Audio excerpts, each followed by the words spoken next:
مساء الخير اعزائي المشاهدين، اهلا ومرحبا بكم في حلقه جديده من برنامجكم ببساطه. ببساطه النهارده حلقه غير عاديه. ببساطه النهارده حلقه من هو صاحب مصر. صاحب مصر هنعرف ايه القصه، ايه الحكايه النهارده من ضيفنا اللي معانا.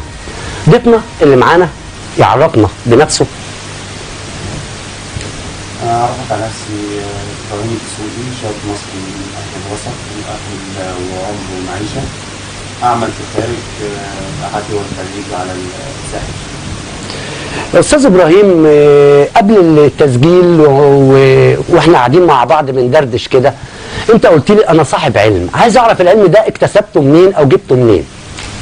والله هو من فترة اللي هي قبل 7 سنوات اللي فاتت، حوالي 2008 ربنا أكرمني ببعض الرؤى للرسول صلى الله عليه وسلم عليه الصلاة والسلام. ثم بعد كده بديت أبحث عن شخصية معينة المفروض إن هي في الفترة القادمة إن شاء الله ربنا يذكر مصر على في الفترة القادمة ربنا يكرم مصر على ايديها. الحمد لله، يمكن احنا احسن من غيرنا، يمكن احنا الدولة الوحيدة معلش اللي هي اللي واقفة على رجليها زي ما بيقولوا. مصر تعتبر الدولة الوحيدة اللي واقفة على رجليها في المرحلة دي. معلش ليبيا انضربت، سوريا، العراق، اليمن، يمكن ما فيش دولة عربية. عمود الخيمة الحمد لله مصر باقية ليوم الدين. فالمقصود حضرتك بصاحب مصر، انا عايز افهم ايه المقصود حضرتك، انت تقصد ايه بصاحب مصر؟ هو موضوع صاحب مصر اولا ابتدى بدايه الكلام عنه تمام. ظهر في 2018 غالبا مع الاستاذه رولا فرصه بلسان جوي عياد في نبوءات من كتاب اسمه كتاب الجفر. وما معنى كتاب الجفر؟ هو كتاب الجفر دوت مخطوط في خط سيدنا علي رضي الله عنه على جلد الشيعة. بس انا اعلم انه ينتمي للشيعة. هو القول نفسه لحد دلوقتي ما اثبتش ان هو للشيعة او للسنة عموما يعني. تمام.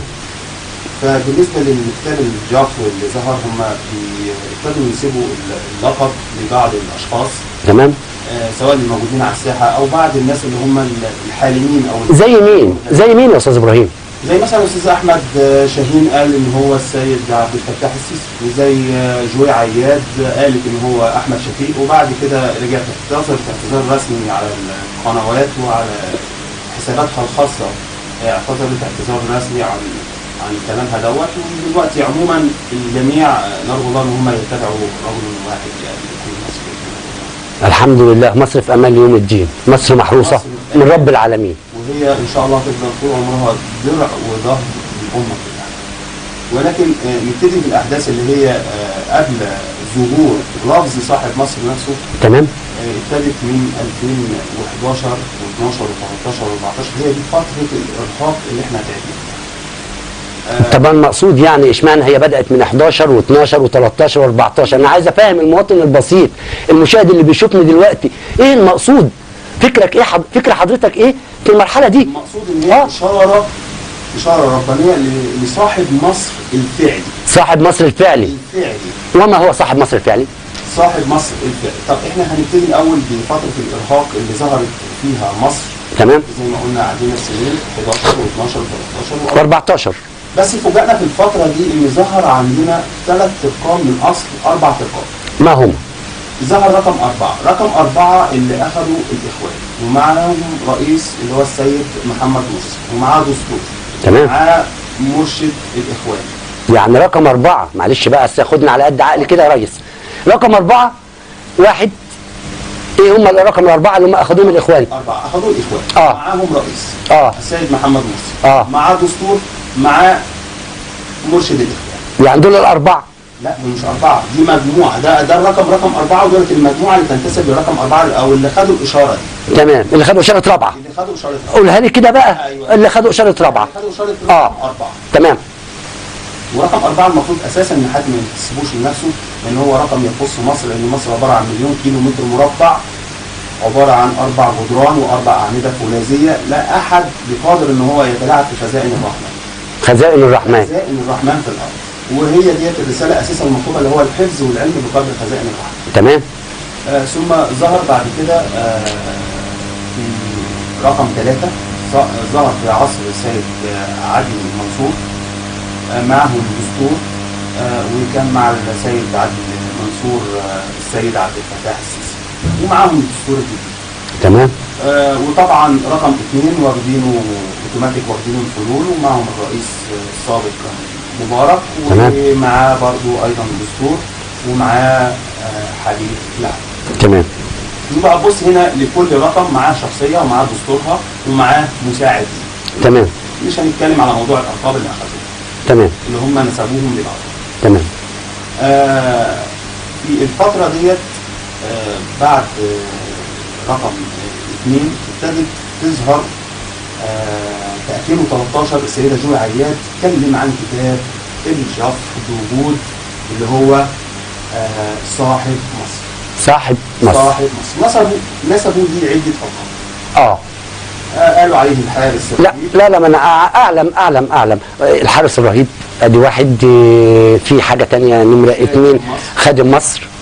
نمره 3 محاربها الرهيب. و4 صاحب مصر. يبقى الحارس وخادم مصر. تمام. والمحارب. تمام. وصاحب مصر. طب انا عايز اعرف، يعتقدون ان هو كل الالقاب او كل المواصفات دي. لا انا عايز استاذ ابراهيم معلش مع احترامي ليك، انا برضو عايز اتواصل معاك بالراحه بهدوء. خد لي كل لقب يعني بمعنى، عايزك قول لي المدلول بتاعه ايه. ما انا هقول لك المدلول بتاعه. انا عايز افهم المدلول بتاعه عشان الناس تفهم يعني ايه المدلول بتاع كل كلمه او كل لقب حضرتك انت قلته. تمام حضرتك. في موضوع صاحب مصر والالقاب اللي نسبت ليه. تمام. هنيجي بعد ظهور الكلام على الشخصيه ديت ظهر السيد عبد الفتاح السيسي برؤيته. ايه هي رؤيته؟ اللي هو ابتدى يتكلم عنها السيد عبد الفتاح السيسي. قال ان هو شاف ساعه اوميجا في رؤيته، وقال ان هو شاف السادات قال له انا كنت قائد الجيش وبقيت رئيس مصر. فالسيد عبد الفتاح السيسي رد عليه في الرؤيه وقال له وانا رئيس الجيش الان وهبقى رئيس مصر. تمام. ثم بعد كده شاف رؤيه ثانيه، سيف لا اله الا الله مكتوبه عليه باللون الاحمر، ثم وشاف النجم الاخضر موجود داخل ساعه. طب ما تقول لي، فهنا الوجه المقارنه ما بين الاثنين. طب المدلول بتاع كل حاجه من دول برضه يا استاذنا. ما احنا هناخد كل واحده على حده ونفسرها مع بعض.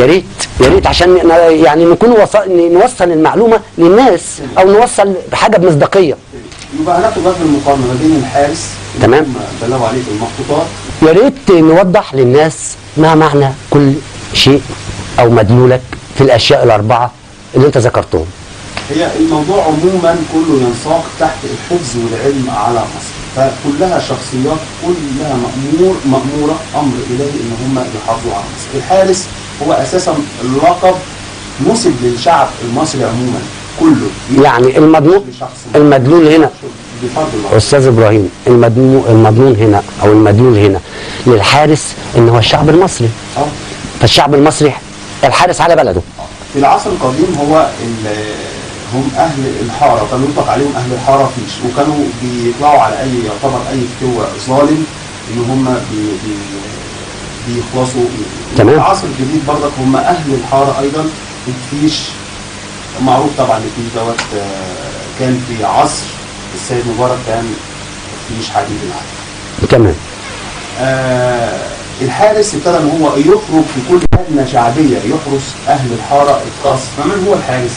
الحارس هو من استدعى في العصر القديم هم يعتبر اهل الحرافيش، كانوا بيطلعوا على كل فتوى ظالم في العصر القديم. تمام. العصر بتاعنا دوت هو حضرتك برضه هم اهل الحاره، واللي هم الشباب القوي اللي الفطره الربانيه ربنا اخصهم ان هم يطلعوا في حراسه على كل حاره في كل شارع مصري في كل لجنه شعبيه. يعني دوت مضمون الحارس الرهيب، هم الشباب وهم الشعب المصري اللي ربنا كلفهم بالحفظ والعلم بقدر خزائن الرحمن. ده بالنسبه للحارس الرهيب. ده بالنسبه للحارس الرهيب. طب الخادم، في حاجه اللي انت قلت لي عليها قبل كده واحنا بندردش، الخادم هو رئيس زي اي رئيس. تمام. الخادم المقدس. خادم مصر عموما او خادم مصر. هو رئيس زي اي رئيس، ملك زي اي ملك، وامام الرحمن اول من يحاسب هم الملوك والعلماء. تمام. ونعم بالله. ولكن هو شخصيه حسب المواصفات اللي هم بيتكلموا عنها في النبوءات وفي الجفر الخاص بيهم. ليه بعض المواصفات المختلفه، مره يوصفوه ان هو ابيض ومره يوصفوه ان هو اسمر. المره اللي وصفوه فيها ان هو اسمر ولحيته كثيفه وليه اذن تختلف عن الاخرى وليه رجليه تقريبا فيها مشكله او تقوس او فيها مرض ما.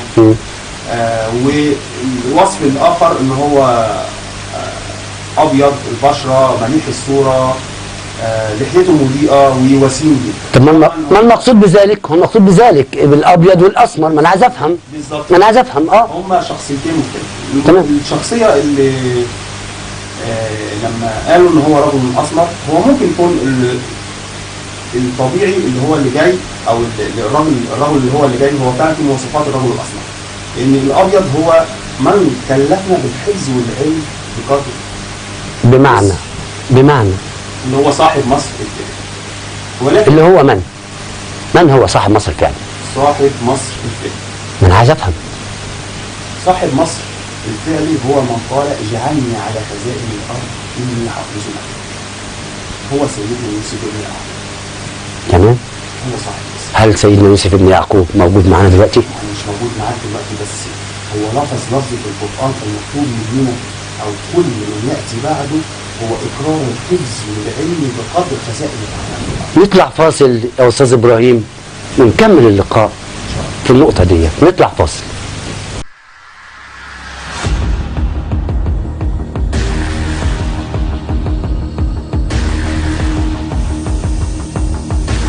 ورجعنا لكم بعد الفاصل نستكمل اللقاء مع الاستاذ ابراهيم دسوقي ونشوف احنا هنروح معاه لحد فين، وهنفهم منه الفكر اللي عنده ايه.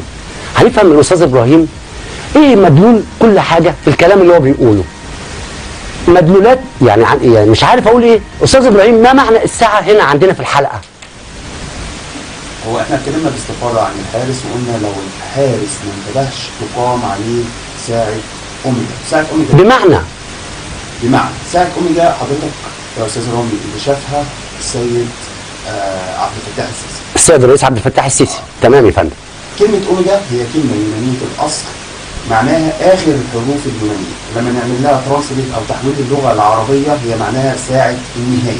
ساعة النهاية. ساعة النهاية. تمام. اللغة العربية معناها ساعة النهاية. يعني كانت ساعة النهاية من الإخوان ولا ساعة النهاية من إيه؟ ما أنا عايز أفهم. شوف حضرتك، هي ساعة النهاية تنقسم بالنسبة لي أنا. أي اتفضل يا فندم. تنقسم لثلاثة. جميل جدا، إيه هما؟ من ستقام عليه الساعة. من ستقام عليه الساعة. ورائي الساعة. تمام. وصانع الساعة. اللي هو صانع الساعة ده اللي هو تآمر على من ستقام عليه الساعة. طب هل ستقام او لا؟ ده اللي احنا هنعرفه، بس ايه احنا هنتكلم نمرة واحد رائي الساعة.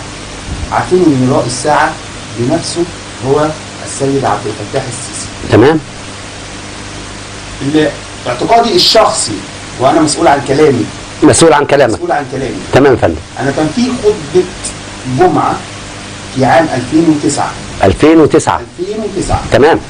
يعني حتى قبل ما السيد عبد الفتاح السيسي يتكلم في موضوع الساعة، الخطبة دي كان عنوانها ساعة النهاية، والإمام بتاع المسجد وصى. في أي مكان يا فندم؟ في الدولة اللي أنا أعمل فيها، في الخليج. تمام يا فندم. والإمام وصى إن إحنا ننشر الخطبة دي. الخطبة دي كانت عبارة عن بعض رؤيات للناس العامة كانوا بيجوا يحكوها للإمام، هو جمعهم في خطبة جمعة، رؤيات الرسول صلى الله عليه وسلم. صلى الله عليه وسلم. والساعة احنا عارفينها اللي هي اقتربت الساعة وانشق القمر، معروفة ان هي رؤية القمر تخص الرسول صلى الله عليه الصلاة والسلام، عليه افضل الصلاة والسلام. فهنا الساعة دي هل مجموعة الرؤيات للشباب دي الامام لما القى وبلغنا ان احنا نبلغ بيها وقال باللفظ ان هي من المحتمل ان هي تقال الخطبة مرة اخرى وتكون سبب في تجميع الامة. فهل الامام كيف تجمع الامه؟ انا مش عارف ازاي الامام او الشيخ ده قالها ازاي يعني؟ ما انا عايز افهم. والله زي ما كان حضرتك قال عليكم البلاغ ففيها امر عظيم. عليكم البلاغ ففيها امر عظيم. البلاغ لمين يا فندم؟ البلاغ لمين يا فندم؟ لمين يا فندم؟ انا عايز افهم. اعتقد ان البلاغ المفروض ان هو يوصل لصاحبه، وصاحبه هو من راى الساعه. يعني البلاغ دون للسيد الرئيس عبد الفتاح السيسي ان هو ممكن يكون في شيء من الرسول صلى الله عليه وسلم تنبيه للسيد عبد الفتاح السيسي شخصيا في بسم الله ما شاء الله، بسم الله، احتمال يا فندم تمام تمام يا فندم. تمام. ومن ستقام عليهم الساعه؟ تمام. المفروض ان حصل عمليه مؤامره على مين؟ بإبادة الشعب او اقامه الساعه على شعب. يا استاذ ابراهيم، يا استاذ ابراهيم، لو احنا اساسا عندنا مؤامرات داخليه وخارجيه، حصل مؤامرات ايه؟ لو احنا بنتحارب من الداخل وبنتحارب من الخارج كدوله، احنا بنتحارب كمصر كدوله، بنتحارب من الداخل والخارج. انتقل معاك يا استاذ ابراهيم، معلش انتقل مع حضرتك في جزئيه اخرى وهي حلم السادات. ايه المقصود بحلم السادات؟ عايز افهم والناس تفهم. في الناس يعني انت يمكن حضرتك بتخش على النت، انا بخش على النت، الناس كلها يعني مش كل الناس بتخش على النت. شوف حضرتك، اتفضل يا فندم. قبل ما اتكلم على حلم السادات انا هتكلم عن ان هم قاموا بالمؤامره على مصر. قاموا بالمؤامره على مصر. فعليه يعني انا عاوزهم يعلموا تمام العلم ان علام الغيوب في كل لحظه كان معاهم، في كل لفظ، في كل كلمه، ونعم بالله، كل خط هم كتبوه بالمؤامره باللفظ بالكلمه. حتى حارس الغرفه نفسها اللي تم فيها التآمر، الغرفه السريه، ده معلوم من علام الغيوب. ونعم بالله. ثم بعد كده احنا هننتقل لحضرتك زي ما اتكلمنا المواصفات، نتكلم عن الخادم والسادات. الخادم هو رئيس زي ايه رئيس؟ تمام. وخادم القوم سيدهم. وهو نفس وخادم القوم سيدهم. وهو حضرتك نفس المنصب ده اللي هو منصب الخادم او الرئيس، هو نفس الرئيس اللي جه للسيد عبد الفتاح السيسي اللي هو السيد اللي هو السادات. تمام. جاله وقال له انا كنت رئيس الجيش واصبحت رئيس الجمهوريه، قال له انا ايضا رئيس الجيش وهبقى رئيس الجمهوريه. اولا ده مش راجل برضه عشان السيد عبد الفتاح السيسي ينتبه للموضوع دوت، وكلامي ليه هو مباشره وبرضه مسؤول عن كلامي. تمام. حضرتك دي حلم من الشيطان جاله بناء عليه حضرتك ان قلت حلم من الشيطان. ما انا بتناقش مع حضرتك برضو عشان انا بخلي الحلقه مفتوحه. يا اني صاحب مصر المفروض ان البلد تكون في ذروه نشاطها وعلوها معاه، لكن انا نظرتي الشخصيه ان مصر توصل لأمة الجزائر. انت يا مصر انت توصل. بص احنا احسن من غيرنا، معلش احنا احسن من غيرنا. انت الدوله الوحيده معلش اللي عايش فيها بامان، بمحبه انا بقولها. انت الدوله الوحيده اللي عايش فيها بامان. هو يعلم. جميع هو يعلم. دول الربيع العربي كلها، دول الربيع. معلش يا استاذ ابراهيم، خلينا بقى نتكلموا بعفويه شويه يعني. انا مع حضرتك. واخد بال حضرتك؟ دول الربيع العربي كلها ما فيش منها باقي غير عمود الخيمه، ولو سقطت مصر سقطت الدول العربيه كلها. فلم تسقط مصر، لم تسقط مصر وتحيا مصر. تحيا مصر بابناء مصر المخلصين. فحضرتك فعلا كلام حضرتك صحيح، ولقب الخادم دوت في العصر بتاعنا الحديث ده هو من اطلقه شيخنا الشعراوي على ملك السعوديه، وقال له انت مش ملك، انت خادم الحرمين الشريفين، ومن ساعتها اطلق على خادم الحرمين الشريفين لقب الخادم. ولكن اللقب دوت اساسا لرجل عظيم في العصر السابق لمصر، هو هنتكلم عنه اللي هو صاحب مصر الثاني. تمام. مواصفات الخادم اللي احنا قلناها في الجفر اللي هم قالوها ودانه ولحيته لا احنا عايزين استاذ ابراهيم. تمام. مربوع الشارب وعينيه واسعه وفي مشكله في رجليه او رجليه مقوصه او في حاجه في رجليه الله اعلم بيها. ولكن اللي انا عاوزه كشخص خادم، رجل يخدم مصر ويخدم الامه الاسلاميه، رجل ربه اعلاه، اديته مكه، حبيب النبي، ظهر مصر، درع جيشها، قلبه وقوته وشبابها، وعقله وتفكيره من حكمائها وعقلائها، ويقول العدل منها ان شاء الله. بدايه العدل في مصر منصور مع هذا الشخص اللي ان شاء الله عليه خادم مصر يخدمها ان شاء الله بمعنى الكلمه ان شاء الله، ويقر وصيه سيدنا يوسف بالحفظ والعلم ببعض الخزائن الارض. حافظت عليها وده حافظتها. تمام. هي مليون كيلو مربع زي ما احنا ما اتفقنا، هي عباره عن خزنه صغيره كده خزائن الله في الارض. حافظت عليها خرجت لك كنز الخزائن.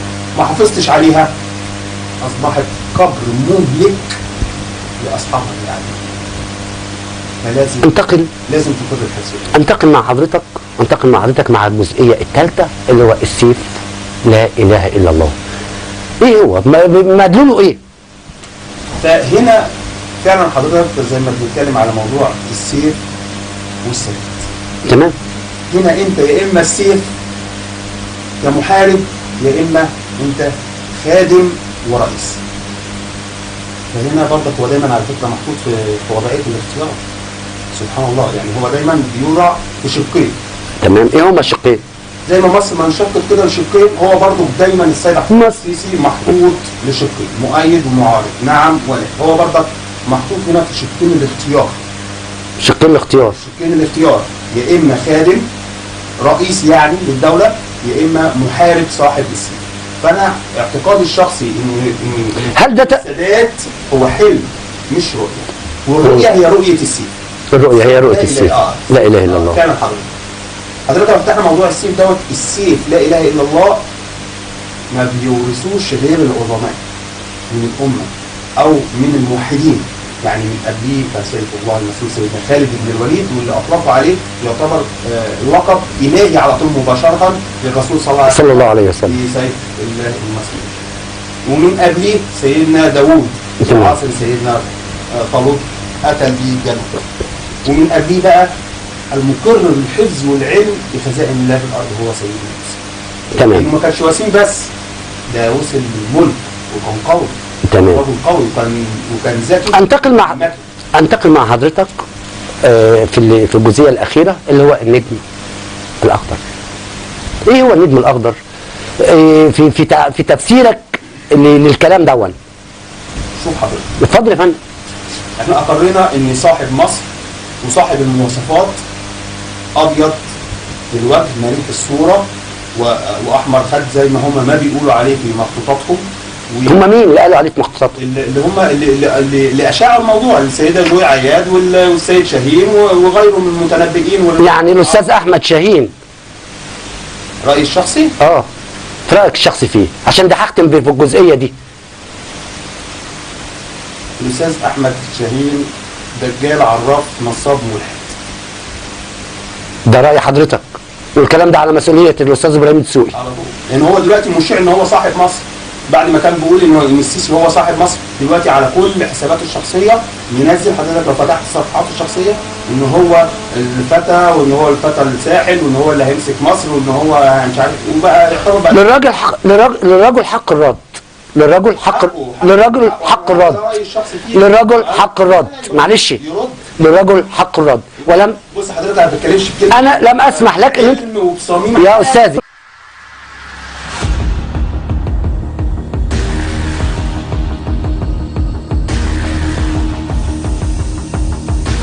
ورجعنا لكم بعد الفاصل نستكمل الجزء الاخير من حلقتنا النهارده.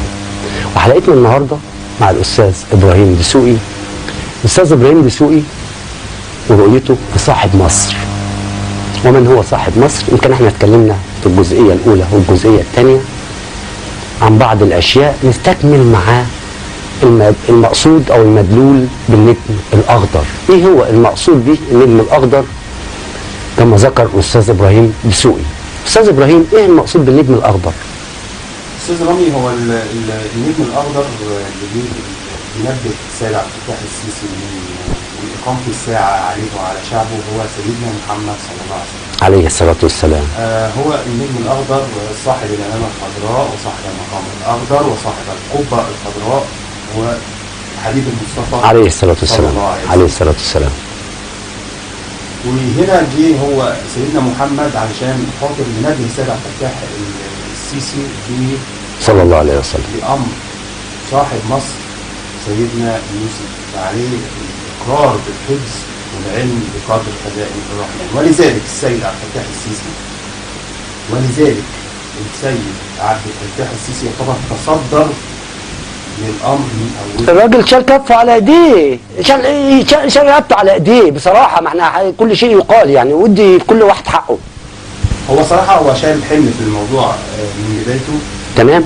ولسه عليه حمل أثر. لو مش عليه حمل ده عليه احمال. انا اسف يعني يا ريس، هو عليه احمال اكتر من كده. فانت تخيل الحلم هو صدره في موضوع الرئاسه، رغم ان هو ما كانش عاوز يخش في قطار سباق الرئاسه دوت، بس مظبوط. يعني هو يعتبر في الفتره ديت اكبر شويه، يعني هو ما كانش عايز يوصل للحكم. تمام. وصراحه رايي الشخصي ان السادات حلم والسيف، ولكن السادات حلم والسيف رؤية. فكان ورايك مصر. استاذ ابراهيم، انا هرجع لنقطه بس معلش، يعني مدلول حضرتك ايه ان السادات حلم والسيف رؤيه؟ انا عايز افهم المدلول بقى على ايه. يعني انا عايز السادات، انت قلت السادات حلم والسيف رؤيه، افهمها عشان افهم الناس اللي قاعدين قدامي اللي بيتفرجوا عليا. المفروض ان موضوع صاحب مصر ده او الراجل اللي جاي ان هو هيخدم مصر ويخدم الامه، ان البلد تبتدي عصرها ينفتح لدرجه عاليه، وان الامور الاقتصاديه والانتعاش المصري يزيد لدرجه عاليه جدا. لكن الفتره اللي احنا فيها زي ما حضرتك شايف فيها شويه اختناق. بس انت احسن من غيرك. ما نفترض ان احنا احسن من غيرنا. احنا احسن من غيرنا. احنا احسن من غيرنا. او ان احنا اوحش من احنا لا، احنا احسن من غيرنا. في امان، في امان، ومصر في امان. معلش يا استاذ ابراهيم، لا خلينا بقى نتكلموا بعفويه شويه وبصراحه شويه. احنا برضك احنا باصين لارض الواقع. مصر فعلا في الفتره دي في فتره اختناق. طب ما كلها كده، والجاي احلى.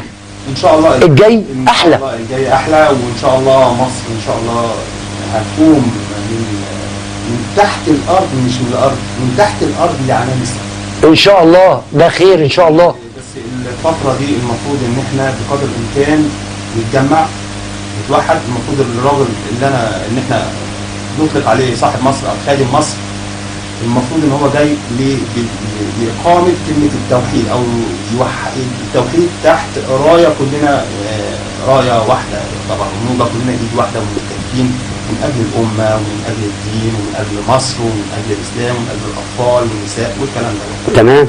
احنا يعتبر جه الرسول صلى الله عليه الصلاه والسلام، واخص السيد عبد الفتاح السيسي بالانتباه، وبالفعلا هو يعتبر، انا رايي الشخصي ان هو انتبه لا يقل عن 70 او 80% للمؤامره اللي تمت على مصر واللي تمت على اهلها وشعبها.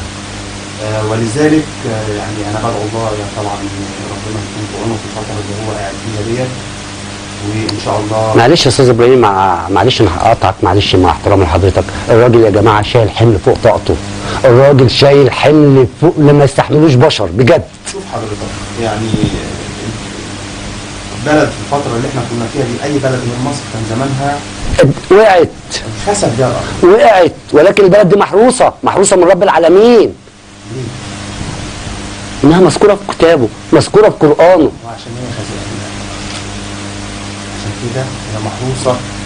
شوف انا لو عندي خزنه وحد جه يفكر بس ان هو يفتحها او يسرق منها حاجه، انا هعمل فيه